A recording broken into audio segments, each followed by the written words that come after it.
So good morning, welcome here by us in the AP Physiotherapist studio.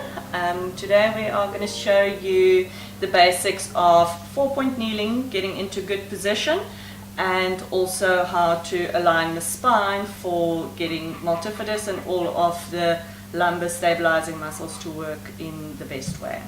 So, Krista, thank you very much for joining us this morning.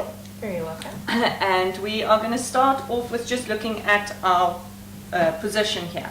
So we want the knees to be directly underneath the hips. So if we look at Krista's position here, her hips are further back than her knees.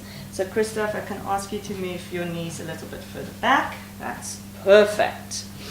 Same thing for the shoulders. We want hands directly underneath the shoulders. And if we look at Krista, we've got your right arm's a little bit far forward, so if you can pull that back, nice, and shoulders directly above the wrists.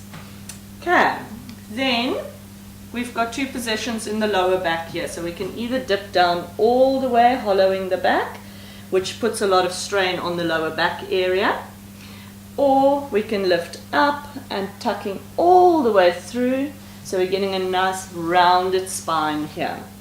Now, our ideal position that we want is somewhere in between those two positions. So, Krista, if you can flatten slightly here. Beautiful. And you'll see how Krista managed to make her upper spine flat and her lower spine is also still in a good alignment.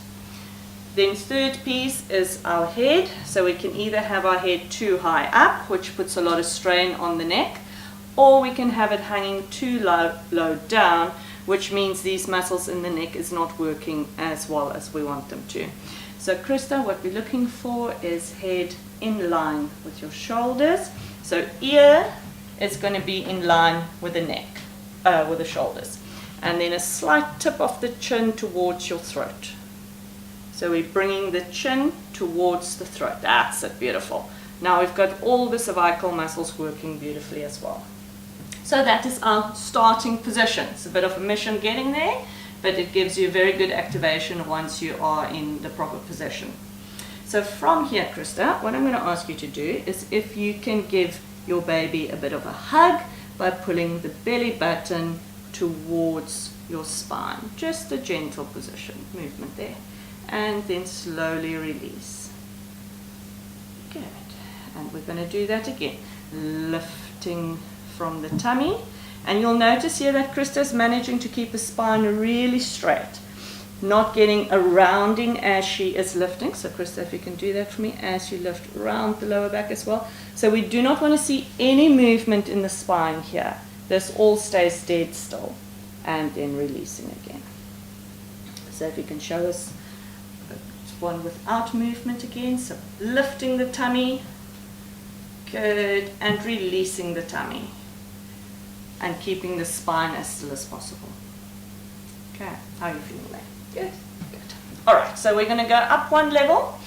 And next step is in our position, knees under the hips, hands under the shoulders, spine aligned. We're going to ask Krista to lift one hand without any movement in the rest of her body. Beautifully done. What we get in this position is stabilizers in the lower back working, stabilizers in the shoulder, in the neck, and the stomach. And this hand coming down, and then same on that side. So right hand, left hand lifting, beautiful. And back down. Then we do the same for the leg. So the leg is going to slide backwards as the pelvis stays in position. And these become more and more challenging. Beautiful. And slowly down. And on the other side. And that's the toughest one out of the four for Krista. And back down. Right. Last one here. We're then going to progress it to opposites. So you're going to lift right arm and left leg at the same time, still trying to keep your alignment. Beautiful. Little bit of a lift here. Good. And slowly back down. And then the opposites. Lovely. And back down. Now all of these exercises you can start off with either between 5 to 10 seconds of a lift and a hold, either with one arm or one leg, and then same with opposites. So our next, with opposite arm and leg.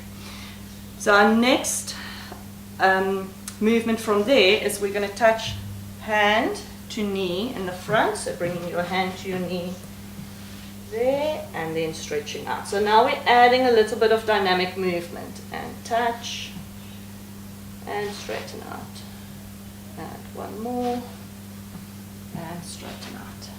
Lovely, and back down, and then same on the other side. So we start off with one limb lifting. Beautiful, that was a nice movement there. Then we increase the difficulty a little bit by lifting both arm and leg, and relax.